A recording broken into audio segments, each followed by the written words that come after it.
The votes are in and the election is over, and the winner is Pope Leo the 14th, formerly Robert Provost of Chicago, Illinois. It was a stunning upset.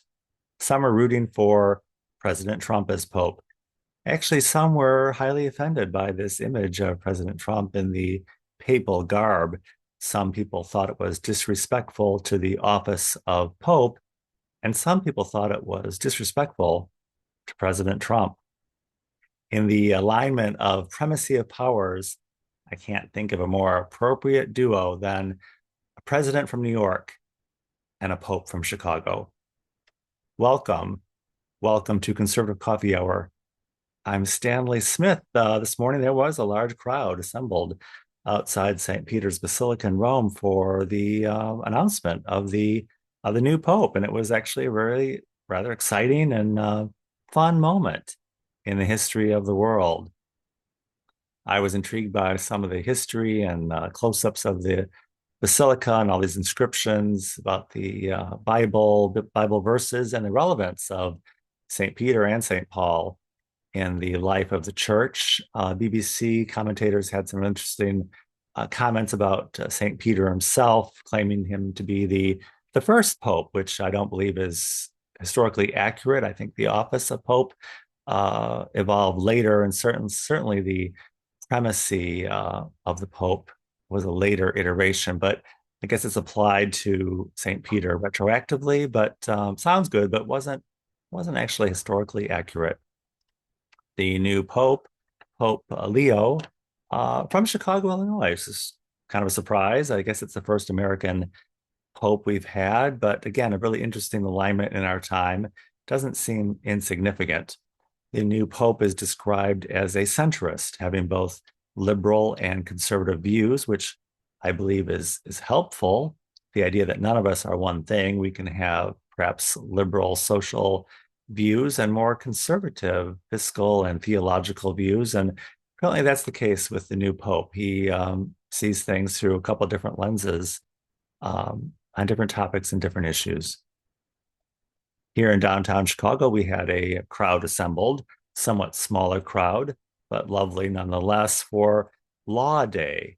I never heard of Law Day before, but apparently it's an annual event celebrating the rule of law and the need of law and need of orderly civil court system to facilitate all the public's needs. I was invited as a guest, one of my friends who sings in the choir, and there were a number of speakers from the Chicago Bar Association speaking about their role as public service, helping to facilitate the public's growing legal problems, which I thought sounded a little ominous.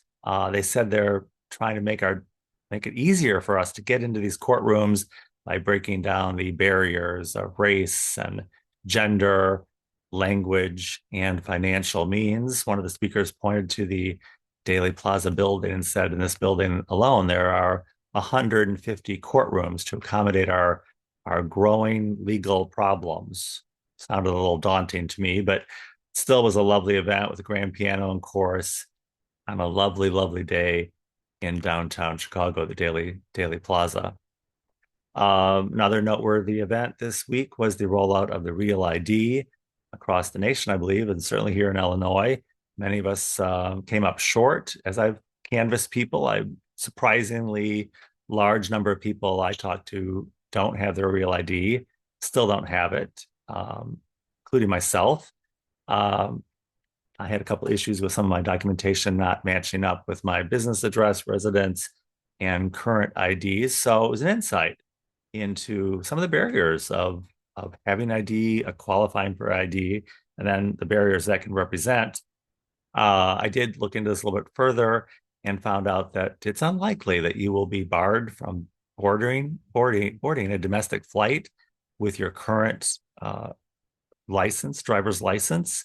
They said if you go to the airport with your current license without the Real ID, you'll be taken off to the side, and there'll be some additional screening and procedures to go through. But they said it's highly unlikely, very unlikely, that anyone's going to be barred from boarding a domestic flight here in the U.S., which again, they kind of They kind of kept that under wraps, but apparently that's the case. That was somewhat encouraging. And of course, you can certainly get your real ID at any time after the cutoff date this week at your leisure if you're not planning to travel anytime soon.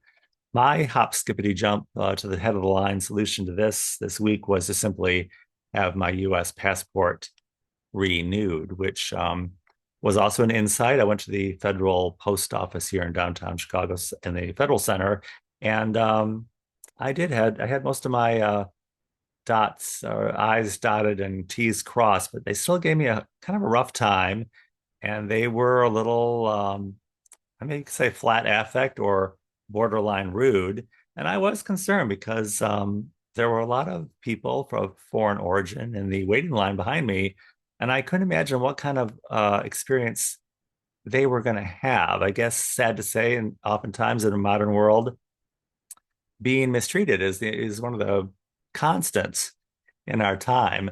And my tip to the new Pope, Pope Leo, is if you don't have your real ID or your passport, don't apply for it here in Chicago.